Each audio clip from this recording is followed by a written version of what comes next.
Hello everyone, welcome back to the channel. तो जो हमारा आज का टॉपिक है वो एक्चुअली एक नए सब्जेक्ट पर है। सब्जेक्ट है हमारा नर्सिंग फाउंडेशन या फिर आप कह सकते हो फंडामेंटल ऑफ नर्सिंग। तो उसकी आज हमने पहली यूनिट उठाई है। तो पहली यूनिट जो है हमारी introduction to health and illness. तो इस यूनिट के अंदर हम हेल्थ और इलनेस से रिलेटेड बहुत सारी चीजें पढ़ेंगे। तो लेट्स स्टार्ट। ओके, तो सबसे पहला हमारा जो टॉपिक है वो है डेफिनेशन ऑफ हेल्थ। मतलब लाइक अगर आप हेल्थ समझते हो या फिर आप अगर आप किसी को एक्सप्लेन करना चाहो तो आप हेल्थ को कैसे एक्सप्लेन करोगे। नॉर्मली आप हेल्थ कहोगे कि कोई पर्सन अगर हेल्दी है, फिजिकली फिट है, ठीक है, मेंटली साउंड है, तो उसको आप हेल्थी हेल्दी कहोगे या फिर प्रॉपर वे ऑफ लाइक कहते हैं ना कि पर्सन बहुत अच्छा है, फिट है, ठीक है, उसकी हेल्थ अच्छी है। लेकिन अकॉर्डिंग टू हम अगर WHO की बात करें, जो डेफिनेशन WHO ने दी है 1946 में इम्प्लीमेंट हुआ था, तो उसके अकॉर्डिंग अगर बात करें तो हेल्थ को उन्होंने डिफाइन किया है, health is the state of complete physical, mental and social wellbeing and not merely the absence of disease और इंफॉर्मिटी। ठीक है, तो WHO ने डिफाइन किया है कि हेल्थ क्या है, it's a state of complete means like all over, पूरी तरीके से physical, mental, social wellbeing. Wellbeing means आप फुल्ली हर एक एस्पेक्ट्स में, अगर आप फिजिकल का एस्पेक्ट लो तो आप उसमें पूरी तरीके से फिट हो, पूरी तरीके से साउंड हो। आप मेंटल की बात करो या फिर सोशल बात करो तो आप उसमें अच्छे खासे लाइक आप फिट हो, हेल्दी हो। फिजिकल में अगर हम बात करें तो फिजिकल का क्या कह सकते हैं आप, फिजिकल में कि आप फिजिकली फिट हो, आप फिजिकली आपका लाइक कह सकते हो हर एक बॉडी फंक्शनिंग बहुत अच्छी है, ठीक है, आपका बॉडी स्ट्रक्चर बहुत अच्छा है, आप केपेबल हो, हर आप लाइक अपनी हर एक्टिविटी करने के लिए केपेबल हो, आपकी सारी फंक्शनिंग बहुत स्मूथ चल रही है, वो होता है आपका फिजिकल वेलबींग। ठीक है, देन मेंटल की आपका जो मेंटल हेल्थ है वो बहुत अच्छा है, बहुत साउंड है, ठीक है, आप हर लाइक कह सकते हो ना, कोई भी डिफिकल्टी हो, कोई भी चीज हो, आप उसको आराम से फेस कर रहे हो, अपने स्ट्रेसर से डील कर रहे हो, आपके पास कोई स्ट्रेस नहीं है, कोई एंजाइटी नहीं है, आप बहुत हैप्पीली रह रहे हो, वो होता है आपका मेंटल वेलबींग। एंड देन आता है आपका सोशल। सोशल मीन्स आपका इंटरेक्शन बहुत अच्छा है, बहुत सोशल हो, ठीक है, आप एक्टिव हो सोशली, आपके लोगों के साथ लाइक होता है ना कि अच्छे खासे रिलेशन है, आपका कोई ऐसा ऐसा कोई टर्म नहीं कि आप आइसोलेशन में हो, आपको एंजाइटी है या फिर आप आइसोलेटेड हो, सोशली आप नहीं चीजें प्रेफर करते, ऐसा नहीं है, आप सोशली बहुत एक्टिव हैं, ठीक है, आप सोसाइटी से बहुत ज्यादा इन्वॉल्व है, ठीक है, हर चीज में पार्टिसिपेट कर रहे हैं सोशली, वो होता है आपका सोशल वेलबींग। मतलब आप सोशली भी फिट हो, ठीक है, and not merely the absence of disease और इन्फॉर्मिटी। मतलब ना या तो कोई डिजीज या फिर कोई इन्फॉर्मिटी या फिर कोई मीन्स कह सकते हो ना कुछ, जैसे आपका स्ट्रक्चरल अबनॉर्मेलिटी हो गया, ठीक है, कुछ फिजिकल अबनॉर्मेलिटी, ठीक है, आपके कोई फंक्शनल अबनॉर्मेलिटी, तो ऐसा कुछ भी आपके बॉडी में या आपके कह सकते हो आपकी बॉडी फंक्शनिंग में नहीं है। तो WHO के अकॉर्डिंग हेल्थ की डेफिनेशन उन्होंने क्या डिस्क्राइब करी है कि हेल्थ एक कंप्लीट स्टेट है जिसमें आपकी फिजिकल, मेंटल और सोशल वेलबींग तो है ही, और आपके पास कोई भी डिजीज नहीं है, वो कोई भी ऐसी डिजीज नहीं जिसको आप जिसकी वजह से आपको प्रॉब्लम हो, या फिर कोई ऐसी अबनॉर्मेलिटी नहीं है जिसकी वजह से आपको प्रॉब्लम हो, तो आप ऑल ओवर हेल्दी हैं। तो ये आप लाइक आप डेफिनेशन लिख सकते हो according to WHO which is given in 1946, या फिर आप कह सकते हो इम्प्लीमेंट हुआ था 1946 में WHO के अकॉर्डिंग। ठीक है, अब हेल्थ को नॉर्मली अगर इंट्रोड्यूस करना चाहें, अगर आप लिखना चाहें तो आप कैसे क्या लिख सकते हो, वो होता है आपका means absence of any illness, मतलब कोई भी बीमारी नहीं है, कोई भी डिजीज नहीं है, सारी चीजें एब्सेंट है, तो वो होता है आपका हेल्थ। देन आपका सेकंड आता है पॉजिटिव स्टेट ऑफ हेल्थ। मतलब पॉजिटिव स्टेट ऐसा नहीं कि हाँ आपके पास थोड़ी सी थोड़ा थोड़ा स्ट्रेस है, एंजाइटी है, आप ठीक है, आप बहुत ज्यादा कंफ्यूज हो, ठीक है, आप आइसोलेशन में हो, सोशली आप एक्टिव नहीं हो, ये सारी चीजें नहीं है। आपका जो हेल्थ मतलब क्या बोलते हैं ना, लिविंग स्टेट है, अब जैसे जीरो आपकी लाइफस्टाइल है वो बहुत पॉजिटिव है, मोटिवेटेड है, ठीक है, हेल्थ में आप ये नेक्स्ट पॉइंट ऐड कर सकते हैं।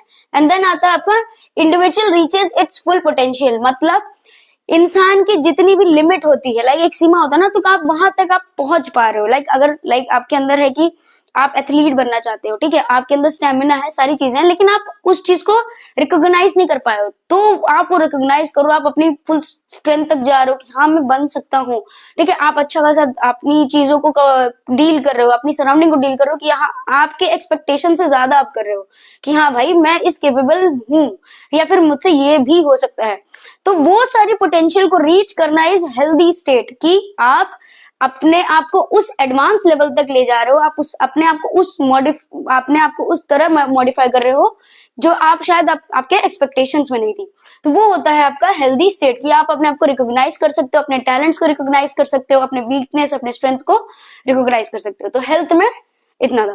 देन अगर हम नेक्स्ट टॉपिक की बात करें, वो है हमारा कॉन्सेप्ट ऑफ हेल्थ। तो कॉन्सेप्ट मीन्स लाइक हेल्थ के क्या ही कॉन्सेप्ट होंगे, तो कुछ कॉन्सेप्ट थे जो अर्लियर, जो जैसे जो हेल्थ टर्म डिराइव हुआ या फिर हेल्थ टर्म जब इंट्रोड्यूस हुआ, तो फिर होगा ना कि हेल्थ एक्चुअल में है क्या, तो उसके अकॉर्डिंग कुछ कॉन्सेप्ट्स बनाए गए थे कि हाँ हेल्थ इस कॉन्सेप्ट के बेसिस पर है, शायद ऐसा होता होगा। जैसे अभी हम न्यूली पढ़ रहे हैं कि हमारे अकॉर्डिंग जो चल रहा है, WHO ने दिया है, जो अब इम्प्लीमेंटेड है, वो है हेल्थ की हमारा ये है कि फिजिकल सोशल मेंटल वेलबींग है, कोई डिजीज नहीं है, कोई भी इलनेस नहीं है, कोई एबनॉर्मेलिटी नहीं है। लेकिन जब पहले हेल्थ जब इंट्रोड्यूस हुआ था, तब क्या कॉन्सेप्ट चलते थे, तो उसके अकॉर्डिंग 4 कॉन्सेप्ट हमारे पास हैं, ठीक है, उनके बारे में हम एक एक करके पढ़ते हैं। वो 4 कॉन्सेप्ट कौन से? Biomedical, ecological, psychological and holistic concept, ठीक है। तो इसके अकॉर्डिंग अगर हम पढ़े, तो पहला जो कॉन्सेप्ट है बायोमेडिकल, वो सबसे पहले हमारे पास था, और उस कॉन्सेप्ट में क्या था, कॉन्सेप्ट बेस्ड था जर्म थ्योरी पर, ठीक है, कॉन्सेप्ट बेस्ड था जर्म थ्योरी पर। जर्म थ्योरी क्या है? जो जर्म थ्योरी ऑफ डिजीज है, वो क्या है एक्चुअल में, पहले ये माना जाता था कि जितने भी माइक्रो ऑर्गेनिज्म है आपके सराउंडिंग में, लाइक बैक्टीरिया, फंगाई, आपके जो भी सराउंडिंग माइक्रो ऑर्गेनिज्म, उनकी वजह से आपको कोई भी मींस डिजीज कंडीशन या इलनेस कंडीशन अराइज होती है, ठीक है। अगर वहां पे लाइक जो भी माइक्रो ऑर्गेनिज्म, अगर उनको कट ऑफ कर देंगे तो डिजीज कंडीशन नहीं होगी, या फिर उनकी वजह से ही होती है, ठीक है। तो जर्म थ्योरी में ये बताया गया है कि जितनी भी सारी कंडीशंस होती हैं वो अराइज होती है, डिजीज जो भी होती है उस वही सारी अराइज होती है जर्म से, मींस माइक्रो ऑर्गेनिज्म से, इस थ्योरी में बताया गया था। तो बायोमेडिकल जो कॉन्सेप्ट आया था, उसमें यही थ्योरी को ऐड करके बताया गया था कि बायोमेडिकल कॉन्सेप्ट में ये है कि आप अगर हमें कुछ हो रहा है, तो वो बेस्ड है जर्म्स पर या माइक्रो ऑर्गेनिज्म के इफेक्ट पर, ठीक है। लेकिन यहाँ पर भी एक ड्रॉबैक है कि अगर जर्म से कुछ हो रहा है हमें, ठीक है, तो फिर वहां पे जो सोशल और मेंटल कॉन्सेप्ट है, वो कहाँ पे है, वो वो छूट रहा है ना कहीं ना पीछे, क्योंकि यहाँ पे सिर्फ फिजिकल की बात हो रही है। तो यहाँ इस थ्योरी के अकॉर्डिंग अगर हम चलते या फिर इस कॉन्सेप्ट के अकॉर्डिंग अगर हम आगे बढ़ते, तो हमारे पास सोशल और मेंटल जो स्टेटस था या हेल्थ थी, वो पीछे रह जाती। इसीलिए इसका पहला ड्रॉबैक इस पॉइंट में यही था, ठीक है। नेक्स्ट इसी कॉन्सेप्ट में आया था कि जो हेल्थ है वो मींस क्या है, एब्सेंस ऑफ डिजीज। मतलब इस कॉन्सेप्ट ने क्या कहा है कि हेल्थ एब्सेंस ऑफ डिजीज है, अगर आपको कोई डिजीज नहीं मतलब आप हेल्दी हो। तो फिर वही पॉइंट इसमें यही आता है कि हमारे पास सोशल, मेंटल, बाकी इमोशनल, ठीक है, वो सारे जो एस्पेक्ट्स हैं वो पीछे रह जा रहे हैं। तो इस कॉन्सेप्ट में जो दूसरा ड्रॉबैक आता है वो आपका यही है कि आपके पास मेंटल और सोशल चीजें जो एस्पेक्ट्स हैं वो पीछे हैं, ठीक है। तो इस कॉन्सेप्ट में हमारा पहला क्या था कि जर्म थ्योरी पर बेस्ड है, दूसरा हेल्थ का मतलब होता है absence of disease. Next, human body is a machine and disease is outcome of breakdown in machine. इस कॉन्सेप्ट ने क्या बताया है कि ह्यूमन बॉडी एक मशीन है, ह्यूमन बॉडी क्या है, एक मशीन है, और डिजीज को क्या बताया है कि कोई भी ब्रेकडाउन अगर मशीन में हो जाए तो वो है डिजीज। इस कॉन्सेप्ट ने कैसे बताया है कि ह्यूमन बॉडी एक मशीन है, और अगर कोई ब्रेकडाउन हो रहा है मशीन के अंदर तो वो होती है डिजीज। और इसको ट्रीट करने के लिए जैसे हमें डॉक्टर्स ट्रीट करते हैं, तो वो होते हैं लाइक मशीन के जो भी आप कह सकते हो ना सही करने के लिए इंजीनियर्स होते हैं, वो डॉक्टर्स को डिनोट किया गया है अकॉर्डिंग टू दिस कॉन्सेप्ट, ठीक है। तो यहाँ पर भी फिर वही बात होती है कि अगर ह्यूमन बॉडी एक मशीन और ब्रेकडाउन की वजह से हो रहा है, ठीक है, तो वहां बाकी भी जो चीजें एस्पेक्ट्स हैं ह्यूमन बॉडी के साथ, जो बाकी के एस्पेक्ट्स हमारे आ रहे हैं, वो पीछे रह जाते हैं, ठीक है। नेक्स्ट, इसीलिए इस कॉन्सेप्ट को इनएडिक्वेट बताया गया है, मतलब अधूरा बताया गया है। अधूरा है क्योंकि यहाँ पे हमारे बाकी के जो हेल्थ के कॉन्सेप्ट्स हैं, जो हेल्थ के एस्पेक्ट्स हैं, डायमेंशंस हैं, वो पीछे हैं, ठीक है। इस वजह से ये जो बायोमेडिकल कॉन्सेप्ट था हमने पढ़ा है, वो इनएडिक्वेट है। ठीक है, इसके अंदर 4 पॉइंट्स आते हैं। पहला हमारा जर्म थ्योरी ऑफ डिजीज के ऊपर बेस्ड है। दूसरा, हेल्थ का मतलब होता है एब्सेंस ऑफ डिजीज। तीसरा है कि ह्यूमन बॉडी एक मशीन है जिस मशीन में ब्रेक डाउन हो जाए उसको डिजीज कहते हैं। एंड लास्ट वाला पॉइंट यही है कि हमें जो भी ये कॉन्सेप्ट है, बायोमेडिकल कॉन्सेप्ट है पहला, वो इनएडिक्वेट है। ओके, तो हमारे पास जो नेक्स्ट कॉन्सेप्ट है उस पर बात करते हैं। तो दूसरा कॉन्सेप्ट है हमारे पास इकोलॉजिकल। अब इकोलॉजिकल कॉन्सेप्ट क्या है, जैसे हम नॉर्मली टर्म्स अगर डिफाइन करें तो इको मीन्स आपका एनवायरमेंट, एनवायरमेंटल बेस्ड। तो बायोमेडिकल कॉन्सेप्ट के बाद इकोलॉजिकल कॉन्सेप्ट जब ये इनएडिक्वेट हो गया हमारे पास तब आया। ठीक है, उसमें क्या क्या था हम वो चीजें डिस्क्राइब करते हैं या बात करते हैं उसके बारे में। तो इसमें बताया गया कि health is a dynamic equilibrium between man and environment. मतलब ये एक ऐसा इक्विलिब्रियम है मैन और एनवायरमेंट के बीच में कि लाइक अगर अब जैसे लाइक होता है ना कि इस कॉन्सेप्ट में बताया गया है कि अगर आप किसी भी एनवायरमेंटल बेसिस लाइक आप बीमार होते तो आप किसी एनवायरमेंट में से कुछ लाइक गेन करके आए हो। लाइक आपको कोई अगर कंडीशन है, कोई इलनेस हुई है तो आपको एनवायरमेंट से हुई है। ठीक है, उसको इस कॉन्सेप्ट में बताया गया है कि जैसे आपको अगर कोई डिजीज कंडीशन हो रही है, कोई इलनेस हो रही है तो आपको एनवायरमेंट से गेन हुई है। ठीक है, आपके सराउंडिंग से गेन हुई है, आपके लाइक आप जिस माहौल में रह रहे हो उससे गेन हुई है। इस कॉन्सेप्ट में यही बताया गया है कि ये एक ऐसा इक्विलिब्रियम है जिसमें मैन और एनवायरमेंट दोनों का एक रिलेशन है और उसमें ब्रेकेज कहीं आया है। ठीक है, तो मैन ने एनवायरमेंट से वो इलनेस या वो डिजीज कंडीशन गेन करी है। ठीक है, नेक्स्ट इसमें बताया गया है कि disease is maladjustment to human organism to environment. जैसे हमने बात करी कि ह्यूमन कहाँ से गेन कर रहा है वो डिजीज कंडीशन, अपने एनवायरमेंट से। जैसे हमें बायोमेडिकल में पढ़ा था कि ये जर्म थ्योरी से हो रही है, लाइक अब जर्म्स जो है आपको वो इफेक्ट कर रहे हैं, आपको डिजीज या इलनेस कंडीशन उससे हो रही है। लेकिन इसमें बताया गया कि अगर आपके और आपके एनवायरमेंट में कहीं ब्रेक डाउन आ रहा है, कोई ऐसा लाइक आपके जो एनवायरमेंट से रिलेशन है उसमें कहीं ब्रेक डाउन आ रहा है, आपका कोई भी लाइक एडजस्टमेंट है वो इनअप्रोप्रिएट है एनवायरमेंट टुवर्ड्स एनवायरमेंट, तो वहां से आप डिजीज या फिर इलनेस गेन करेंगे। ठीक है, नेक्स्ट हमारे पास जो कॉन्सेप्ट है वो है हमारा साइकोलॉजिकल कॉन्सेप्ट। साइकोलॉजिकल जैसे हम टर्म से बात करें तो वो आपका मेंटल स्टेट रिफ्लेक्ट करता है। तो इन्होंने बताया गया है, इस कॉन्सेप्ट में इन्होंने बताया है कि हेल्थ इन्फ्लुएंस होती है social, psychological, cultural, economic, political factors की वजह से। लाइक आपकी जो हेल्थ है, आप लाइक अगर आप किसी से बात कर रहे हो, ठीक है, आप अपना लाइक आपकी जो सराउंडिंग आप उसमें रह रहे हो, आपका जो कल्चर आप उसको मींस क्या कहते हो फॉलो कर रहे हो, ठीक है, तो वो आप हेल्दी रहोगे। आप अपने अकॉर्डिंग चल रहे हो, अपने कल्चर के अकॉर्डिंग चल रहे हो, अपने रिलीजन के अकॉर्डिंग चल रहे हो, ठीक है, तो आपका मेंटल हेल्थ अच्छा रहेगा और आप भी बाकी चीजों में सही रहोगे, आप हेल्दी रहोगे।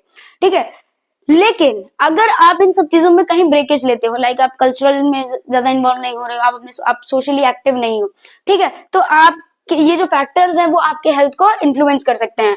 इसमें क्या है कि लाइक आपका सोशल साइकोलॉजिकल जो फैक्टर पहले बताए गए हैं उसमें लाइक आप सोशली एक्टिव नहीं हो, इसी वजह से आपकी मेंटल हेल्थ खराब हो रखी है। Then cultural and economic. Economic means financial, cultural means जो आपका रिलीजन है आप उसमें एक्टिव नहीं हो, ठीक है, आप उन सारी चीजों में इन्वॉल्व नहीं हो, इस वजह से आपकी हेल्थ खराब है। एंड देन पॉलिटिकल फैक्टर्स, मतलब आपका जो एक आइडेंटिटी है सोसाइटी में, आप एक आइडेंटिटी फॉर्म करते हो, एक पोजीशन फॉर्म, एक स्टेटस फॉर्म करते हो ना, अगर उसमें कहीं ब्रेक डाउन है तो ऑफ कोर्स आपको फिर स्ट्रेस होगा, एंजाइटी होगा, देन आपको डिजीज कंडीशन होगी। तो इस कॉन्सेप्ट में, साइकोलॉजिकल कॉन्सेप्ट में यही बताया गया है कि अगर आप अपने जो भी एस्पेक्ट्स है, social, economical and psychological aspects हैं, अगर आपका कहीं भी ब्रेक होता है उनमें तो आपको डिजीज कंडीशन अराइज होगी, ठीक है, या फिर आपकी हेल्थ इफेक्ट होगी। इन सारे जितने भी हैं आपके बायोमेडिकल, इकोलॉजिकल, साइकोलॉजिकल, इन सारे कॉन्सेप्ट में कहीं ना कहीं कोई ना कोई एस्पेक्ट पीछे रह जाता है। इसके बाद जब ये सारे कॉन्सेप्ट इनएडिक्वेट हुए या फिर कह सकते हो आप इनइफेक्टिव हुए, तब एक हमारे पास लास्ट कॉन्सेप्ट आता है, वो है होलिस्टिक कॉन्सेप्ट। होलिस्टिक कॉन्सेप्ट पहली चीज ये एक्सेप्टेबल है अभी तक के लिए, टिल नाउ अभी तक का जो हमारा कॉन्सेप्ट एक्सेप्टेबल है वो है होलिस्टिक कॉन्सेप्ट। वो इसलिए क्योंकि ये सारे इन तीनों के जितने भी एस्पेक्ट्स होते हैं वो इसके अंदर इन्वॉल्व होते हैं, ठीक है। इसीलिए इसका जो पहला पॉइंट है हम उसके बारे में बात करें, सिंथेसिस ऑफ ऑल अबव, मतलब इन सब में जितने भी हमने बात करी, जिन सब सारी चीजों की बात करी है वो सारे इस कॉन्सेप्ट में इन्वॉल्व है। जैसे अगर आपका एनवायरमेंट से कोई प्रॉब्लम होगा, आपके और एनवायरमेंट के बीच में तो आपको डिजीज कंडीशन या आपकी हेल्थ खराब हो सकती है, डिजीज कंडीशन आ सकती है। अगर आपका कोई लाइक ऐसा तो साइकोलॉजिकल कोई आपको प्रॉब्लम होगी तो आपको आपकी हेल्थ इफेक्ट होगी, ठीक है। जैसे बायोमेडिकल में बताया गया कि अगर आप जर्म से इंटरेक्ट करते हो तो ऑफकोर्स आपको डिजीज कंडीशन या इलनेस होगी। तो होलिस्टिक ने क्या बताया है कि आपका अगर एनवायरमेंट से, आपका अगर एनवायरमेंट से कोई ब्रेकडाउन होता है, आपका जर्म से कोई इंटरेक्शन होता है, आपके साइकोलॉजिकल जो एस्पेक्ट है उसमें कहीं कुछ मल फंक्शनिंग आती है तो आपको डिजीज कंडीशन होती है। इसीलिए होलिस्टिक में क्या कहा गया कि सिंथेसिस ऑफ ऑल अबव। पहला पॉइंट इसका यही है। नेक्स्ट पॉइंट है कि हेल्थ एक मल्टी डायमेंशनल प्रोसेस है। क्यों? क्योंकि हमारे पास क्या है, हमारे पास फिजिकल है, मेंटल है, सोशल है, इमोशनल है, ठीक है, स्पिरिचुअल है, बाकी सारी और जितने भी एस्पेक्ट्स हम सब पढ़ते हैं, ऐड करते हैं या डायमेंशंस पढ़ते हैं, उन सारी को ये इन्वॉल्व करता है और बताता है कि हेल्थ एक मल्टी डायमेंशनल है। हम किसी एक एस्पेक्ट, एक डायमेंशन पर बात नहीं कर सकते हैं कि वही डिजीज कंडीशन अराइज करने में वही इम्पैक्टफुल है, ठीक है।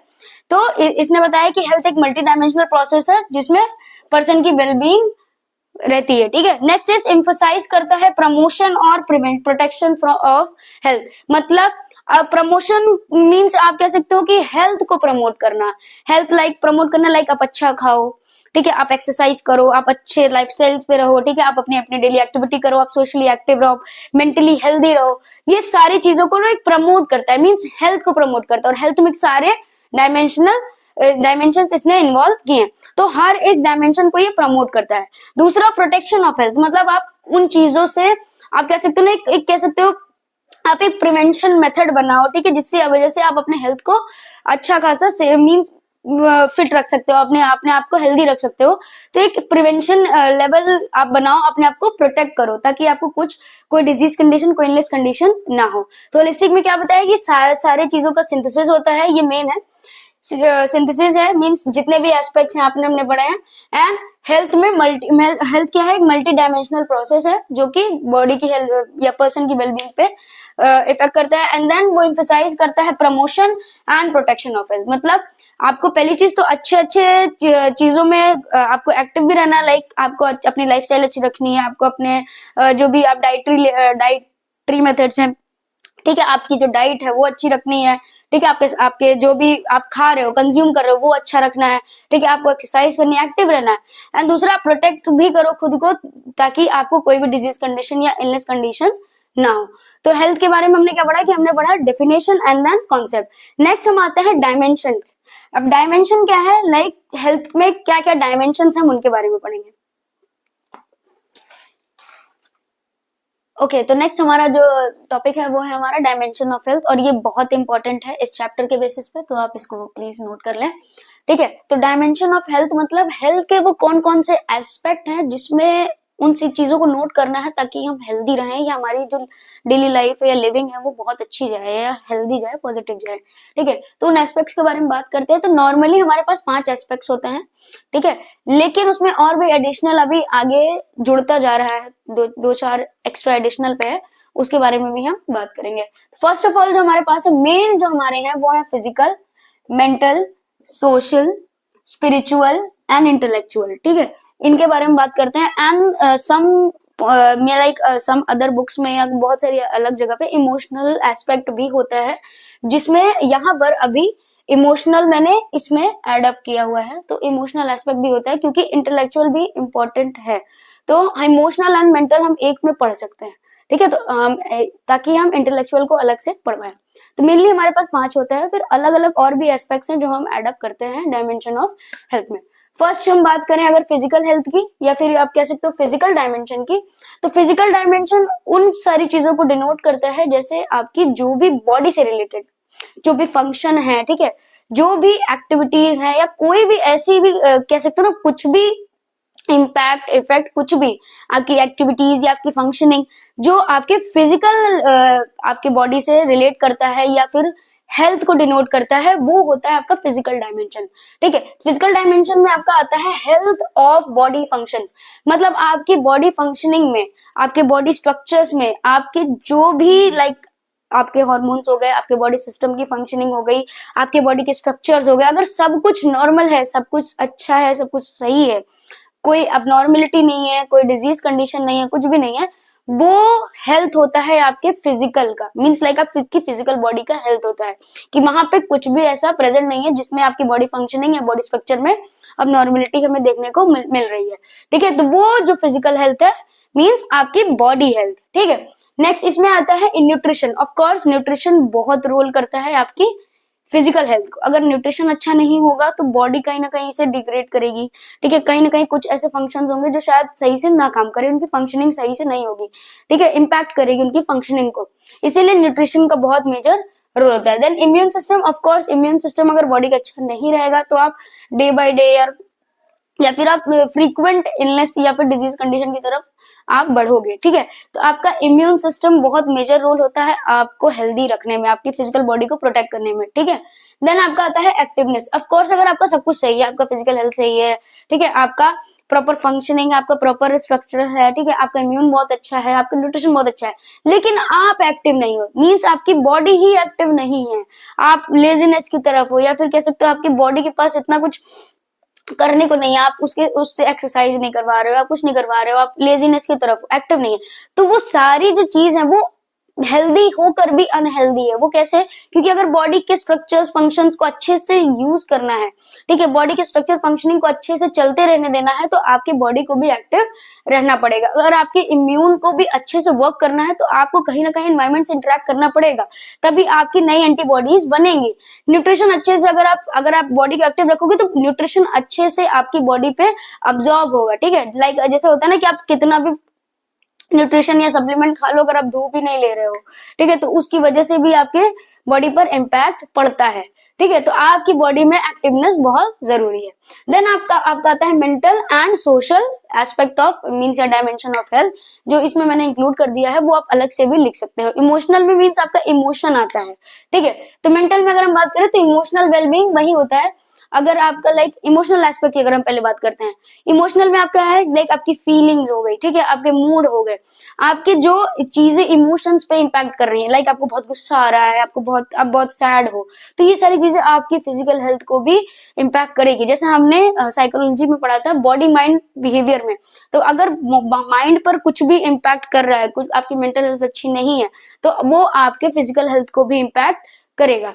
ठीक है, इसीलिए कहा जाता है कि आप अपने लाइक जो इमोशंस है उनको सही से रखिए, अपने जो भी मेंटल स्टेटस है उसको हेल्दी रखिए। ठीक है, तो मेंटल की अगर हम बात करें तो इसमें आपका आता है majorly emotion and then cognitive function. ठीक है, कॉग्निटिव फंक्शन में लाइक आप कैसे सोचते हो, आप कैसे रीजनिंग है आपकी, ठीक है, आप कैसे जजमेंट कर रहे हो, आप सीख कैसे रहे हो, आपकी लर्निंग कैपेसिटी, आपकी मेमोरी, ठीक है, आपके बाकी के जितने भी मेंटल लाइक कॉग्निशन प्रोसेस में जो भी आपकी कॉग्निटिव एबिलिटीज हैं, उनमें जो आपका होता है ना कि अच्छे से वर्क कर रही है, आपको मेमोरी आपकी बहुत अच्छी है, ठीक है, आपको सोचने में कोई ज्यादा प्रॉब्लम, क्रिटिकल थिंकिंग बहुत अच्छे से कर पा रहे हो, आप डिसीजन बहुत अच्छे से ले पा रहे हो, आप जज कर पा रहे हो, आप डिफरेंसेस आप वो कर पा रहे हो, देन आपका होता है लाइक आप नई नई चीजों को सीख पा रहे हो, तो वहां पे कहा जाता है कि आपकी कॉग्निटिव फंक्शनिंग बहुत अच्छी है, या फिर आप कह सकते हो आपकी मेंटल स्टेटस जो लाइक आपकी जो मेंटल हेल्थ है बहुत अच्छी है, आपके पास कोई एंग्जाइटी नहीं है, आपके पास कोई डिप्रेशन नहीं है, कोई सैडनेस नहीं है, कोई कंफ्यूजन नहीं है। ठीक है, आप हर चीज में अच्छे से इन्वॉल्व हो, आपका जो मेंटल हेल्थ है आपको कोई प्रॉब्लम नहीं है, तो वो मेंटली हेल्दी है। इसमें मेजरली आपका जो इफेक्ट करता है वो होता है मूड एंड इफेक्ट। लाइक कह सकते हैं ना, अगर आपको मूड नहीं होता तो आपको इंटरेस्ट भी नहीं आता कोई एक्टिविटी करने में, लेकिन अगर आपका मूड अच्छा रहता है, आपका मेंटल रहता है, तो आप एक्टिवली उन सब चीजों को पार्टिसिपेट करते हैं। नेक्स्ट आपका जो आता है वो होता है सोशल डायमेंशन। अब social dimension means society based, आपके एनवायरमेंटल से बेस्ड। ठीक है, तो सोसाइटी में आपका आता है सबसे पहले रिलेशन मीन्स आपके रिलेशन आपके आसपास के लोगों के साथ कैसे हैं। लाइक होता है ना, कुछ लोगों का रिलेशन बहुत फ्रेंडली होता है, बहुत अच्छा होता है, लेकिन कुछ लोग आइसोलेटेड रहते हैं, तो वो चीजें इम्पैक्ट करती हैं आपके सोशल हेल्थ पर।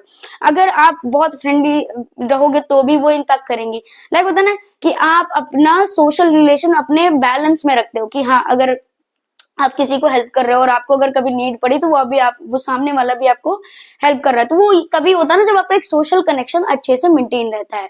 मींस आपका रिलेशन सामने वाले पर्सन से अच्छा है, ताकि वो रिलेशन आपके मेंटल हेल्थ को डिस्टर्ब ना करे, और मेंटल हेल्थ जब अगर डिस्टर्ब होगा तो आपको फिर फिजिकल हेल्थ पर भी डिस्टर्बेंस क्रिएट करेगा।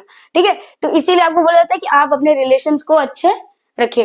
देन आपका आता है social connection. Of course relation में लाइक आपको होते हैं जो आपके सराउंडिंग प्रेजेंट, लेकिन बाकी के सोशल कनेक्शन जिनसे आप कभी जैसे आप न्यू कभी कभी इंटरेक्ट करते हो, कोई नए चेहरों से इंटरेक्ट करते हो, कई नए लोगों से इंटरेक्ट करते हो, ठीक है, तो वहां पे आपके अंदर जो एक होगी ना स्किल होगी कि आप एक कनेक्शन बना पाओ, वो होता है आपका सोशल कनेक्शन। आप कैसे बना रहे हो, आप कैसे उनको डील कर रहे हो, ठीक है, आपका पहला जो इंटरेक्शन है वो कैसा है, ठीक है, कैसे आपका इन्फ्लुएंस उन पर पड़ रहा है या उनका इन्फ्लुएंस आप पर पड़ रहा है, ठीक है। देन आपका आता है कम्युनिकेशन स्किल। ऑफ कोर्स बहुत जरूरी है सोशल कनेक्शन क्रिएट करने में।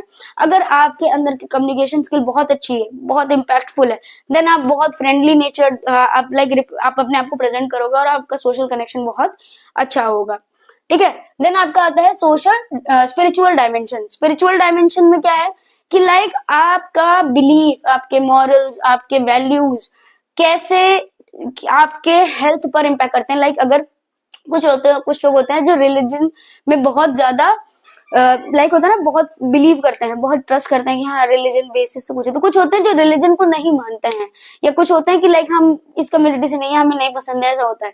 लेकिन अगर आपका लाइक होता है ना, क्या होता है अगर आप कुछ किसी चीज को फॉलो कर रहे हो, किसी कस्टम किसी रिलीजन को फॉलो करते हो, तो आपको एक पॉजिटिव वाइब मिलती है, आपको एक पॉजिटिव कनेक्शन फील होता है। तो स्पिरिचुअल हेल्थ में यही बताया गया है कि अगर आपके जो वैल्यूज, आपके बिलीव है, या फिर आपके जो रिलीजन एक्सपेक्ट्स हैं, ठीक है, अगर वो आप कनेक्टेड फील करते हो, आपको एक पॉजिटिव वाइब मिलती है, तो ऑफकोर्स आपको वो हेल्थ की तरफ ही ले जाएगी, क्योंकि आप अंदर से मोटिवेट होते हो, अंदर से आपके अंदर एक एनर्जी जनरेट होती है कि हाँ मैं इस चीज में अच्छा हूँ या अच्छा कर सकता हूँ। देन आपका आता है इंटेलेक्चुअल। इंटेलेक्चुअल में आपका एक होता है कॉग्निटिव एबिलिटी, ठीक है, जो होता है ना कि आप एक आप सेंस होता है कि हाँ मैं ये डिसीजन ले सकता हूँ। कॉग्निशन में आपके अंदर एक मेंटल पावर होती है कि हाँ मैं इस चीज को होल्ड कर सकता हूँ। सब सारे के सारे पर्सन में इंटेलेक्चुअल पावर नहीं होती, या अगर होती है तो सब में डिफर करती है, ठीक है। तो इसमें सबसे पहले आता है लर्निंग। लाइक कुछ लोग होते हैं तुरंत वो कुछ कोई भी अगर आप एक्टिविटी कर रहे हो, कोई भी आप प्रोसीजर कर रहे हो, आप कुछ भी कर रहे हो, तो कुछ लोग होंगे ऐसे जो 2 मिनट में, विद इन 2 मिनट सीख जाएंगे। कुछ लोग होंगे जो उसको पहले सीखेंगे फिर इसको करेंगे, ठीक है, तो वो उनको टाइम लगता है। तो वो वहां पे रिफ्लेक्ट करता है आपका mental health and intellectual power, कि कुछ लोगों का बहुत अच्छा इंटेलिजेंस लेवल है, वो अच्छे से सीख जा रहे हैं। तो लर्निंग कैपेबिलिटी मीन्स अगर आपकी अच्छी है, आप इंस्टेंट कर रहे हो, तो ऑफकोर्स आपका इंटेलेक्चुअल हेल्थ भी अच्छा है। देन आपका आता है क्रिटिकल थिंकिंग। लाइक सबकी लाइफ में कुछ ना कुछ ऐसा होता है, सब लोग डेली कोई ना कोई डिफिकल्टी, कोई ना कोई स्ट्रेसर डील करते हैं, ठीक है, लेकिन वहां पे आप कैसे डिसीजंस बना रहे हो, आप कैसे जजमेंट अपने वो कर रहे हो, वो रिफ्लेक्ट करता है आपका इंटेलेक्चुअल हेल्थ, की आपके पास वो एबिलिटी है कि आप क्रिटिकल थिंकिंग कर पाओ। देन आता है कॉग्निशन एबिलिटी। जैसे हमने बताया कि आपके पास आपका परसेप्शन बहुत अच्छा है, आपका कंसंट्रेशन बहुत अच्छा है, आपकी थिंकिंग बड़ी सही है, ठीक है, आपकी मेमोरी पावर बहुत अच्छी है, आप लर्निंग बहुत अच्छी है, बहुत आप जल्दी सीख जा रहे हो चीजों को, तो मतलब आपकी कॉग्निशन एबिलिटी भी बहुत अच्छी है। देन अलग से जो हमारे डायमेंशंस में आते हैं वो अभी अभी के लिए है एनवायरमेंटल एंड ऑक्यूपेशनल। एनवायरमेंटल में हमारे पास है इंटरनल एंड एक्सटर्नल। अब इंटरनल का मतलब है अंदर एंड एक्सटर्नल का मतलब है बाहर, लेकिन ये रिफ्लेक्ट क्या करता है, रिफ्लेक्ट करता है फिजिकल एंड सोशल। मतलब इंटरनल एनवायरनमेंट उसको कहा गया है फिजिकल, मींस जो आपके अंदर प्रेजेंट है। एनवायरनमेंट होता है ना, खुद के अंदर भी कुछ चीजें चलती रहती, कभी कभी होता है ना कुछ पर्सन होते हैं बाहर से बड़े अच्छे लग रहे हैं, बड़े खुश हैं, लेकिन अंदर उनके बहुत सारी चीजें होती है कि जो उनको परेशान करती रहती है, कॉन्फ्लिक्ट्स होते हैं, ठीक है। तो वो एनवायरनमेंट दिखाता है कि अगर आपका इंटरनल एनवायरनमेंट अच्छा है तो वो आपका आपकी हेल्थ को भी वो अच्छा रखेगा। सेम वेयर अगर एक्सटर्नल मीन्स सोशल, मीन्स आप जो बाहर रिफ्लेक्ट करो वो एनवायरनमेंट कैसा है, आप जिस सराउंडिंग में रह रहे हो वो कैसा है, अगर वो पॉजिटिव है तो आपका भी जो हेल्थ एस्पेक्ट है वो भी अच्छा रहेगा। देन आपका आता है ऑक्यूपेशनल वर्क लाइफ बैलेंस। मतलब आप जिस ऑक्यूपेशन में है, ठीक है, आप जो भी पर्पस है आपका, जो आपने जिस भी चीज को, जिस भी फील्ड को चूज किया है, उसमें आपका बैलेंस है कि हाँ लाइफ भी सही चल रही है, काम भी अच्छे से चल रहा है, तो वहां पे आपको कोई स्ट्रेस से डील नहीं करना पड़ रहा है, कोई एंजाइटी नहीं है, कुछ भी नहीं है, ठीक है। तो वो एक हेल्थ एस्पेक्ट शो करता है कि एक हेल्दी लिविंग लाइफ आपकी अच्छी से चल रही है। देन आपका वही करियर एंड जॉब, सेम चीज है ऑक्यूपेशन में, कि करियर आपका बहुत, आपको जो चाहिए था आपने वो चूज किया है, आप जो जॉब करना चाहते हैं आप वो कर रहे हैं, तो वो होता है ना कि आपका जो माइंड है वो फ्री ऑफ एनी एस्पेक्ट्स, मतलब किसी भी इलनेस से दूर है, और आपका जो भी स्टेट है वो बहुत हेल्दी है। तो ये हमारे थे डायमेंशन ऑफ हेल्थ। ओके, तो जो हमारा नेक्स्ट टॉपिक है उसके बारे में हम बात करते हैं, तो वो है मैस्लोज हायरार्की ऑफ नीड। अच्छा, इसको हेल्थ में इसलिए इन्वॉल्व किया गया है, इम्प्लीमेंट किया गया है, क्योंकि इसके अकॉर्डिंग ही हेल्थ, मतलब इन टर्म्स के अकॉर्डिंग ही हेल्थ हम अपनी क्या कह सकते हो आप उसको डिस्क्राइब कर पाते हैं। ठीक है, तो फर्स्ट ऑफ ऑल हम अगर बात करें मैस्लोज हायरार्की ऑफ नीड, तो वो एक एक्चुअली एक थ्योरी है जो अब्राहम मैस्लो जी ने 1943 में दिया था। ठीक है, एक ऐसी थ्योरी है जो एक कह सकते हो मोटिवेशन क्रिएट करती है ताकि इंसान अपने आप को आगे फोर्स करे, अपने पोटेंशियल्स को जाने और अपने हेल्थ के अकॉर्डिंग, अपने स्टेट के अकॉर्डिंग उन सारी चीजों को अचीव करे।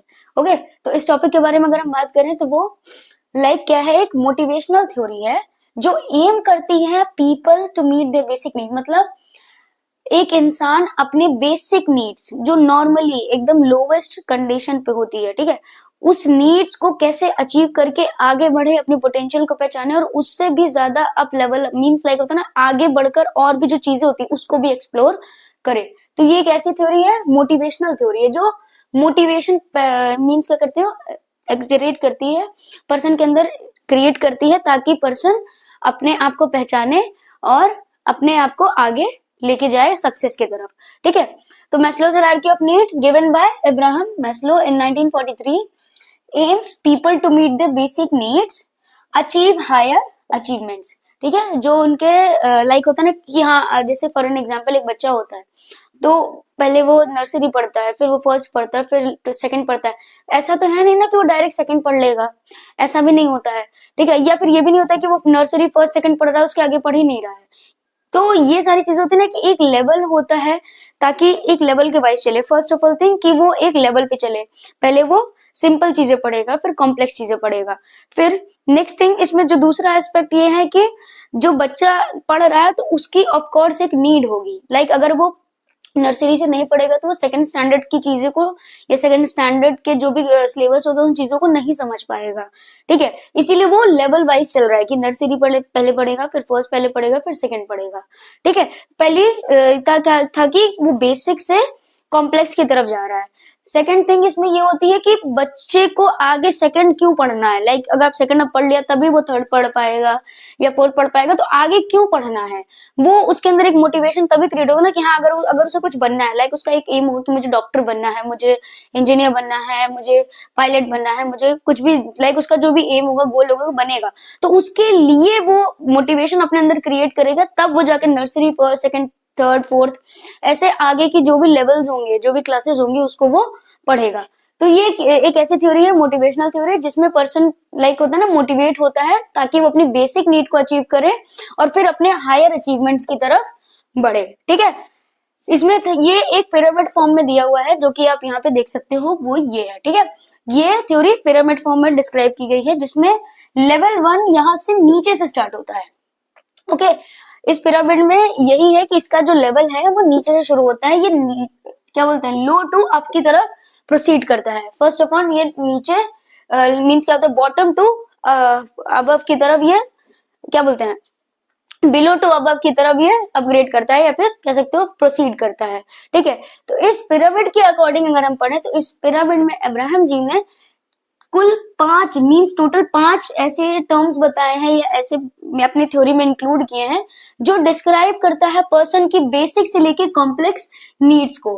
ठीक है, तो इसमें पहला जो हमारा है वो है फिजियोलॉजिकल नीड, दूसरा है सेफ्टी एंड सिक्योरिटी, तीसरा है हमारे पास love and belongingness, fourth is self esteem and fifth जो लास्ट हमारा जो सबसे हायर मोस्ट है वो है सेल्फ एक्चुअलाइजेशन। ठीक है, तो एक पिरामिड फॉर्म ऑफ कह सकते हो एक ऐसी थ्योरी है जो अब्राहम जी ने क्रिएट की है, मोटिवेशनल थ्योरी है, जिसमें बेसिक नीड्स को बिलो से लेके अबव की तरफ जो प्रोसीड करता है पिरामिड, उस फॉर्म में एक्सप्लेन किया है। ठीक है, ये बताता क्या है, लाइक एक आप कह सकते हो ना, तो ये क्या बताता है, लाइक इस थ्योरी के अंदर हम क्या समझते हैं, क्या सीखते हैं, वो होता है रिलेशनशिप बिटवीन ह्यूमन नीड्स। मतलब ह्यूमन नीड्स के बीच में क्या ह्यूमन और उसके नीड्स के बीच में क्या रिलेशन है, वो कैसे समझ सकते हैं, उसको कैसे अचीव कर सकते हैं, वो इस थ्योरी के अंदर अब्राहम जी ने समझाया हुआ है। अगर इस थ्योरी को हम पिरामिड फॉर्म से अगर पढ़े तो सबसे पहले अगर हम फिजियोलॉजिकल नीड हमारे पास आता है, तो फिजियोलॉजिकल नीड जो हमारा बॉटम एकदम बॉटम लेवल पर है, उसके बारे में अगर बात करें तो जैसे हम अगर टर्म से देख पा रहे हैं फिजियोलॉजिकल नीड मतलब बेसिक नीड, तो सबसे पहले इन्होंने दिया है फिजियोलॉजिकल नीड। उसमें आप क्या आप समझ सकते हो? पहला इन्होंने बताया है फिजिकल बॉडी, जो बेसिक नीड होती है इंसान की, ह्यूमन की, वो उसकी है फिजिकल बॉडी, मतलब उसकी फिजिकल बॉडी काफी हेल्दी है। उसकी लाइक होता है ना कि इंसान का सबसे पहला होता है कि मैं अगर हेल्दी तो मैं सारी चीजें कर सकता हूँ, मैं अगर सही हूँ, मैं केपेबल हूँ, तो मैं सारी चीजें खुद से अपनी कर सकता हूँ, मुझे किसी पर डिपेंड होने की जरूरत नहीं पड़ेगी। तो उसकी बेसिक नीड है। जो बेसिक नीड्स होती है उसकी कौन सी है? वो एयर, वाटर, फूड, शेल्टर, मतलब लाइक उसका रोटी, कपड़ा और मकान, लाइक होता है ना नॉर्मली जो कॉमन लैंग्वेज में बोलते हैं। तो आप आपकी फिजिकल बॉडी अच्छी है, आप अच्छे से सांस ले पा रहे हो, ठीक है, आपकी ब्रीदिंग सही है, ठीक है, आप खा पी रहे हो अच्छे से, आपका फूड, वाटर, सारी चीजें अप्रोप्रिएट कंडीशन में है। लाइक मैं सकता ना कि आपको अच्छा न्यूट्रिशन मिल रहा है, आपके पास रहने के लिए एक अच्छा घर है, आपके पास एक प्लेस ऐसी है जहाँ पे आप कंफर्टेबली रह सकते हो, वो आपका शेल्टर। तो ये सारी चीजें क्या है? ये है बेसिक नीड। पर्सन की सबसे पहली नीड यही होती है कि उसको खाने को मिल जाए, उसको आराम से रहने को मिल जाए और उसके बदन पर कपड़ा हो, ठीक है, तो उसका बेसिक नीड है। तो फर्स्ट लेवल में इन्होंने यही समझाया कि जो पर्सन की बेसिक नीड होती है, मींस फिजियोलॉजिकल नीड होती है, वो इसमें अकम्प्लिश हो। और पर्सन हमेशा लाइक कहते हैं ना, इंसान कमाता क्यों है? खाने के लिए। तो वो अपनी बेसिक नीड को कंप्लीट करने के लिए बाकी की चीजों को, या बाकी की लाइक उसको मींस जो भी उसकी जॉब होगी वो उसको करता है, ठीक है। नेक्स्ट इन्होंने बताया है सेफ्टी एंड सिक्योरिटी। अगर पर्सन जब फर्स्ट जो अब उनका बेसिक लेवल है, ठीक है, फिजियोलॉजिकल नीड जो लेवल है फर्स्ट, अगर उसको क्रॉस करता है कि हाँ उसका डेली लाइफ में उसका रोटी, कपड़ा, मकान, सारी चीजें फुलफिल हो रही हैं, एफिशिएंट है, वो परफेक्ट है उन सारी चीजों में, उसको अच्छे से रहने के लिए है, उसको अच्छे से खाने के लिए है, उसको अच्छे ठीक ठाक कपड़े हैं पहनने के लिए, वो एक कंफर्टेबल मीन्स उसकी लाइफ है, तो फिर वो आगे बढ़ता है कौन से लेवल पर? सेफ्टी एंड सिक्योरिटी के लेवल पर। सेफ्टी एंड सिक्योरिटी में क्या बताया गया है? लाइक जो उसके पास है वो सेफ रहे, वो सिक्योर रहे, या फिर जो मीन्स जिन जिन चीजों पे वो वर्क कर रहा है, जो चीज वो अचीव करना चाह रहा है, वो सेफ्टी के साथ हो, ठीक है, जो उसके साथ पास में चीजें हैं वो मीन्स क्या होता है? सेफ्टी उसको है कि उसको, और सबसे मेन चीज होती है उसकी खुद की सेफ्टी, ठीक है। तो जो सेकंड वाला उन्होंने बताया है सेफ्टी एंड सिक्योरिटी, उसमें हम पढ़ते हैं physical safety, economic safety and safety with in environment. तीन चीजें पढ़ते हैं। फिजिकल सेफ्टी में क्या आता है कि इंसान खुद पहले सेफ हो, लाइक उसके पास खाने को है, पहनने को है, रहने को है, सब कुछ है, लेकिन वहां पर सेफ ही नहीं है, वो जहां पे रह रहा है वो सेफ नहीं है, वो जो खा रहा है वो सेफ नहीं है, या फिर वो जो कर रहा है जिस चीज को लाइक मीन्स अर्न करने के लिए जो जॉब कर रहा है, जो कर रहा है वो सेफ नहीं है, तो फिर वो फर्स्ट लेवल पर ही है, अभी उसने अभी सेकंड लेवल नहीं अचीव किया है, ठीक है। तो फिजिकल सेफ्टी सबसे पहले आता है लाइक आप उनके पास कोई ट्रॉमा नहीं है, वो किसी डिजास्टर में नहीं है। कुछ लोग इतने भी लाइक आप ना, कुछ लोग दुनिया में भी ऐसे भी हैं जो इन सारी चीजों को फेस कर रहे हैं, जो खाने के लिए तो है लेकिन वो सेफ फील नहीं कर रहे हैं, वो डरे हुए हैं, ठीक है। तो उनका फिजिकल सेफ्टी बहुत नेसेसरी है। वायलेंस हो गया, बहुत लोग स्ट्रेस से डील कर रहे हैं, बहुत लोग बीमार हैं, ठीक है, खाने को तो मिल रहा है लेकिन वो अपने अकॉर्डिंग सेफली नहीं खा पा रहा है, सिक्योर नहीं है, ठीक है, ठीक है। तो पहला इनका आता है फिजिकल सेफ्टी। देन आता है आपका इकोनॉमिक सेफ्टी, मींस आपके पास जो भी इकोनॉमिक कंडीशन है, आपकी जो फाइनेंशियल कंडीशन है वो सेफ हो। लाइक आप ऐसा होता है ना कि आप डेली अर्न कर रहे हो, ठीक है, आप प्रॉपर फूड इंटेक कर रहे हो, लेकिन अगर आपकी डेली अर्निंग ही नहीं है तो आपको हो सकता है एक दिन खाना ना मिले, दो दिन खाना ना मिले, तो ऐसे भी लोग हैं वर्ल्ड वाइड, ठीक है। तो इन्होंने पहले बात करी है physical safety and economic safety की। पर्सन पहले अपनी खुद की सेफ्टी देखता है, देन उसके पास जो चीजें होती हैं, या आप कह सकते हो जो जरिया होता है अर्न करने का, उसकी सेफ्टी देखता है। देन इसमें आता है लास्ट वाला है safety with in environment. Safety with in environment मतलब वो जहां पे रह रहा है, जैसे मैंने बताया ना कि रहने के लिए घर तो है लेकिन वो सेफ नहीं है, ठीक है, पर्सन दिन भर डरा हुआ है, स्ट्रेस में है, ठीक है, या हो सकता है उसको कोई डिजीज कंडीशन है ऐसी है कि वो एनवायरमेंट से इंटरेक्ट नहीं कर सकता, ठीक है, कि वो और कहीं बहुत ज्यादा उसकी डिजीज कंडीशन और एक्सजरेट ना हो जाए। तो वो सारी चीजें सेफ्टी के अंदर आती है कि वो खुद को सिक्योर फील कर रहा है, खुद को सेफ फील कर रहा है। अगर ये सारी चीजें उसके साथ नहीं हो रही हैं, वो बहुत सेफ है, देन उसने वो सेकंड लेवल अचीव कर लिया है।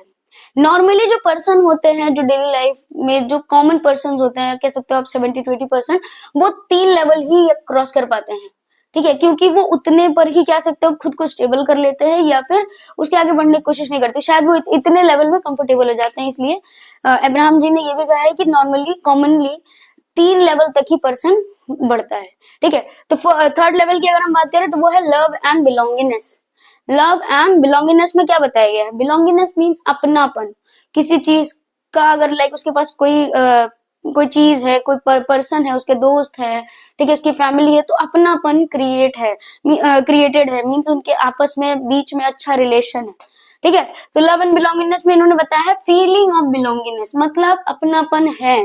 अब आपके पास खाने को है, आपके पास रहने को, और जो चीजें हैं वो भी सेफ है, लेकिन अपनापन ही नहीं। आप एक घर में रह रहे हो, आपके पास खाने को मिल रहा है डेली, ठीक है, आपको रहने के लिए मिल रहा है, ठीक है, और कोई दिक्कत भी नहीं है, आपको कोई किसी चीज का डर नहीं है, आप सेफ हो, सारी चीजें हैं, लेकिन लेकिन वो कहते हैं ना, अपनापन नहीं है कि लाइक होता है ना, कभी कभी आप स्ट्रेस्ड होते हो माइंड से, आपका अपनापन नहीं, आपका जो रिलेशन होता है आपके फैमिली मेंबर से वो अच्छे नहीं होते, तो वो दिन ऐसे ही जाता है। अगर आपका दिन में किसी एक दिन आपके घर के किसी फैमिली मेंबर से थोड़ी बहुत कहासुनी हो जाए, तो आपको पूरा दिन वैसे मेंटल स्टेटस आपको थोड़ा सा नेगेटिव साइड पे चला जाता है, आप सोचते रहते हो, स्ट्रेस्ड रहते हो, ठीक है। तो वही होता है बिलोंगिंगनेस में कि अगर अपनापन से वो चीजें, अगर आप जैसे आप सेफ्टी, सिक्योरिटी, फिजियोलॉजिकल नीड आप जो अचीव कर चुके हो, अगर उसमें अपनापन ही नहीं है, बिलोंगिंगनेस ही नहीं है, तो आप इस लेवल पे नहीं हो, ठीक है। आप इस लेवल पे तभी हो जब ये सारी चीजें आपको हैप्पीली पॉजिटिव वे में गेन हो रही है, आपको मिल रही है, आपने अचीव करी है, ठीक है। फीलिंग ऑफ बिलोंगिंगनेस में उन्होंने फ्रेंडशिप, इंटीमेसी, फैमिली, ये सारी चीजें डिस्क्राइब करी हैं। जैसे आपके आपके जो दोस्त हैं, आपके जो पीयर्स हैं, आपके कलीग्स हैं, उनके साथ आपके रिलेशन अच्छे हैं, आपके जो पार्टनर है, आपका अपोजिट पार्टनर है, उसके साथ आपके रिलेशन अच्छे हैं, आपके फैमिली मेंबर्स के साथ आपके रिलेशन अच्छा है, लाइक हो सकता है ना, हैप्पी मीन्स आप कह सकते हो आपका एनवायरमेंट है, ठीक है। एक्सेप्टेंस फ्रॉम सोशल ग्रुप, अब अच्छा, अब इससे भी आगे आपका आता है सोशल ग्रुप, मीन्स आप जिस समाज में रह रहे हो वहां पर भी आपके जो भी रिलेशन है वो बहुत अच्छे हैं, आपको वहां भी अपनापन है, आपको लाइक होता है ना, जैसे होता है कि कुछ सोशल ग्रुप्स को समाज में होता है कि लोग इरिटेट होते हैं या फिर कह सकते हो जलते हैं, तो वहां पे एक नेगेटिव वाइब क्रिएट होती है, ठीक है। लेकिन आपका सोशल ग्रुप बहुत अच्छा है, आप बहुत हैप्पीली हो, सारी चीजें अच्छी है आपके पास, आपके first level, second level and third level, अगर सारी चीजें अच्छी है तो आप थर्ड लेवल पर आ चुके हो या फिर आपने उसको अचीव कर लिया है। नेक्स्ट हम बात करते हैं, आपका जो फोर्थ लेवल आता है वो है self esteem. Self esteem means self respect, या फिर कह सकते हो सेल्फ, आप जैसे सेल्फ कॉन्फिडेंस। तो सेल्फ एस्टीम बहुत कम लोग अचीव कर पाते हैं, क्यों? क्योंकि कुछ लोग ऐसे होते हैं जो डेली अर्न कर रहे हैं, डेली खा रहे हैं और आराम से रह रहे हैं, उनके उनके पास सारी चीजें, उनकी खुद की फैमिली, सब कुछ है, बट वो कॉन्फिडेंस, जो सेल्फ कॉन्फिडेंस होता है, वो बहुत कम लोग अचीव करते हैं। नॉर्मली आप देखते हो कि लोग जो होते हैं वो अर्न करते हैं किस लिए? फैमिली के लिए, ठीक है, अपने जो उनके घर में होते हैं फैमिली मेंबर्स के लिए, अपने पार्टनर के लिए, या फिर अपने लाइक नॉर्मली आप सुनते हो बच्चों के लिए कमा रहे हैं। बट सेल्फ एस्टीम में ये चीज अलग है, अलग मीन्स वो खुद के लिए अगर कुछ कर रहे हैं, मतलब अपने कॉन्फिडेंस से अपने लिए, ठीक है, कुछ अगर कर रहे हैं, वो अपने आप को रियलाइज कर रहे हैं कि हाँ ठीक है, मैं अपने लिए कुछ करता हूँ, मेरे अंदर ये कॉन्फिडेंस है, मैं ये कर सकता हूँ, वो अपने ड्रीम को अचीव करना, अपने गोल, अपने एम को अचीव कर रहे हैं, वो होता है सेल्फ एस्टीम। क्यों? क्योंकि वो अपने कॉन्फिडेंस से कर रहे हैं, अपनी खुद की एक पहचान बना रहे हैं, ठीक है, अपने सोसाइटी में या फिर अपने नेशन में वो अपनी एक पहचान बना रहे हैं। तो वो कहाँ से आता है? जब उनके अंदर कॉन्फिडेंस इनबिल्ड होता है, ठीक है। तो फीलिंग ऑफ इंडिपेंडेंस, मतलब सारे लोग इंडिपेंडेंट नहीं है, सब, मान लीजिए आप आपके फैमिली में नॉर्मली जो कॉमन होता है, विमेन्स होती हैं, विमेन्स के पास सब कुछ है, उनकी फिजियोलॉजिकल नीड पूरी हो रही है, उनके पास सेफ्टी भी है, उनके पास लव एंड बिलोंगिंगनेस भी है, लेकिन उनकी खुद की एक आइडेंटिटी नहीं होती है, ज्यादातर ऐसा होता है। लेकिन अब विमेन्स बहुत ज्यादा आगे जा चुकी हैं, बहुत बहुत ऐसे बहुत सारे फील्ड्स में उनके अच्छे खासे उनके आइडेंटिटी है जो विमेन्स के पास है, अच्छी अच्छी पर्सनालिटीज है विमेन्स में। लेकिन नॉर्मली अगर बात करें तो विमेन जैसे होती हैं, घरों में मम्मियां होती हैं, तो उनकी कोई इतनी खास आइडेंटिटी नहीं होती, वो एज अ हाउस वाइफ होती हैं कॉमनली, ठीक है। तो उनकी एक आइडेंटिटी नहीं है, वेयर एज पापा की आइडेंटिटी होती है, अपने एक सोसाइटी में, अपने सोशल ग्रुप में एक आइडेंटिटी होती है कि हाँ पापा मेरे तो डॉक्टर है, मम्मी मम्मी तो हाउस वाइफ है। तो ये चीजें होती हैं फोर्थ लेवल पर, जब उनके पास भी खुद के कॉन्फिडेंस पर खुद की एक आइडेंटिटी होती है, मतलब उन्होंने फोर्थ लेवल अचीव कर लिया है, ठीक है। तो इसमें आता है आपका फीलिंग ऑफ इंडिपेंडेंस, मतलब वो खुद इंडिपेंडेंट है, वो खुद से कुछ कर रही है, उनकी एक आइडेंटिटी है, जो कि होती है self respect and recognition, means उनकी एक पहचान है। लास्ट वाला आता है जिसपे बहुत कम लोग आते हैं, मैं नॉर्मली आप कह सकते हो 5 to 10% पीपल ही यहाँ तक पहुंच पाते हैं, ठीक है। 5 to 10% यहाँ तक क्यों इसलिए पहुंच पाते हैं? सेल्फ एक्चुअलाइजेशन एक ऐसा लेवल है जहां पर आपको अपने बारे में बहुत कुछ पता चल चुका होता है, आप अपनी पोटेंशियल्स को जान चुके होते हो, अपने स्ट्रेंथ को जान चुके होते हो, अपने वीकनेस को जान चुके होते हो, ठीक है। इसलिए आप वहां पे पहुंच पाते हो। वो लेवल अचीव करना इतना इजी नहीं होता, क्योंकि लोग नॉर्मली अपने डेली लाइफ में इतने बिजी हैं, ठीक है, लाइक खुद की अर्निंग्स में बिजी हैं, खुद की गोल को अचीव करने में बिजी हैं, सब चीज में लाइक बिजी, तो वो खुद को पहचान नहीं पाते हैं कि उनके अंदर एक्चुअल में पोटेंशियल क्या है। लाइक होता है ना, बहुत कम रेयर पर्सन ऐसे होते हैं या फिर बहुत कम लोग ऐसे होते हैं जिनको लाइक होता है ना, जिनका आर्ट अच्छा होता है तो वो आर्टिस्ट बन जाते हैं, ठीक है। वो बहुत कम लोग होते हैं। सबके पास होता है ना कुछ एक टैलेंट, एक हिडन टैलेंट होता है, तो वो उसको पहचान पाना और उसके बल पर अपनी एक आइडेंटिटी बनाना, अपने पोटेंशियल को यूज करके एक अपना एक कह सकते हो एक रिकॉग्निशन क्रिएट करना, अपनी एक पहचान क्रिएट करना बहुत कम लोग कर पाते हैं, ठीक है। तो ये होता है सेल्फ एक्चुअलाइजेशन, मतलब अपने आप को पहचान लेना, अपनी सारी पोटेंशियल्स को जान लेना, आपके अंदर कितनी स्ट्रेंथ है, आपकी क्या वीकनेसेस है, ये सारी चीजों को आप जब पहचान लेते हैं तो आप 5th स्टेज पर आ चुके होते हो। लाइक आपको पता है कि आपके क्या नीड्स हैं, क्या आपकी स्ट्रेंथ है, क्या वीकनेस है, ये सारी चीजें आपको पता होती हैं। तो सेल्फ एक्चुअलाइजेशन में क्या है कि maximum potential and ability of realisation, मतलब आपकी जो भी पोटेंशियल है या आपकी जो भी एबिलिटी है, आप उसको रियलाइज कर चुके होते हैं, मतलब एक मैक्सिमम लेवल पे कि हाँ अब इतना ही है, इससे ज्यादा मेरे पास अब कुछ नहीं है, या मेरे अंदर कुछ नहीं है। तो ये सारी चीजें होती हैं। देन आइडेंटिफाई ओन स्ट्रेंथ, मतलब अपनी खुद की जो भी होती है ना खूबी होती है, आप उसको पहचान चुके होते हो और उस पर वर्क करते हो, ठीक है, और अपनी एक आइडेंटिटी क्रिएट करते हो। ये सारी चीजें जो आपके 5 लेवल होते हैं वो किसमें समझाया गया है, मैस्लोज हायरार्की ऑफ नीड में, बाय अब्राहम मैस्लो, ओके। इसके अगर अदर एस्पेक्ट्स की बात करें, जैसे यहाँ पर हम कह सकते हैं इसके मीन्स कह सकते हो प्रोसीडिंग वे पे, अगर ये बिलो से, जैसे हम बात करते हैं कि ये नीचे से ऊपर की तरफ बढ़ता है, कुछ पर्सन रहते हैं जो इनका पहला कॉमनली, जैसे हमने बात करी कि फर्स्ट टू लेके थर्ड स्टेज पर या फिर तीसरे पे पहुंचते ही जो कि होता है लव एंड बिलोंगिंगनेस, पहुंचते ही वहां पे वो ब्रेक ले लेते हैं क्यों, कि हो सकता है उनको शायद वहां पे कंफर्ट मिल जाता है, या फिर वो आगे बढ़ना नहीं चाहते, या फिर उनके कोई गोल्स नहीं होते हैं, ठीक है। लेकिन कुछ लोग होते हैं जो यहाँ तक पहुंच कर भी वापस आ जाते हैं, वापस ऐसे आ जाते हैं क्यों, क्योंकि उनकी जो ग्रोथ होती है, वो कहते हैं ना वर्क करते रहना चाहिए, अपने आप में कॉन्फिडेंस होना चाहिए। कुछ लोग होते हैं जो उसको लूज कर देते हैं, और जैसे ही वो अपने कॉन्फिडेंस को लूज करते हैं या फिर अपने आप पर वर्क करना छोड़ देते हैं, अपनी एबिलिटीज को छोड़ देते हैं, ठीक है, अपनी पोटेंशियल को जानना छोड़ देते हैं, वैसे ही वापस से धीरे धीरे नीचे की तरफ प्रोसीड करने लगते हैं, ठीक है। तो इसके यही 2 एस्पेक्ट है कि पर्सन हमेशा बॉटम टू अप लेवल की तरफ बढ़ता है, एंड ये लेवल वाइज ही अचीव होता है, लाइक पहला लेवल, फिर सेकंड, फिर third and fifth, fourth and last one fifth. Commonly लोग थर्ड लेवल तक अचीव करते हैं, एंड वेरी रेयर पर्सन होते हैं जो फर्स्ट मीन्स कह सकते हो जो फिफ्थ वाला जो टॉप मोस्ट है उसको अचीव कर पाते हैं। All about this Maslow's hierarchy, okay.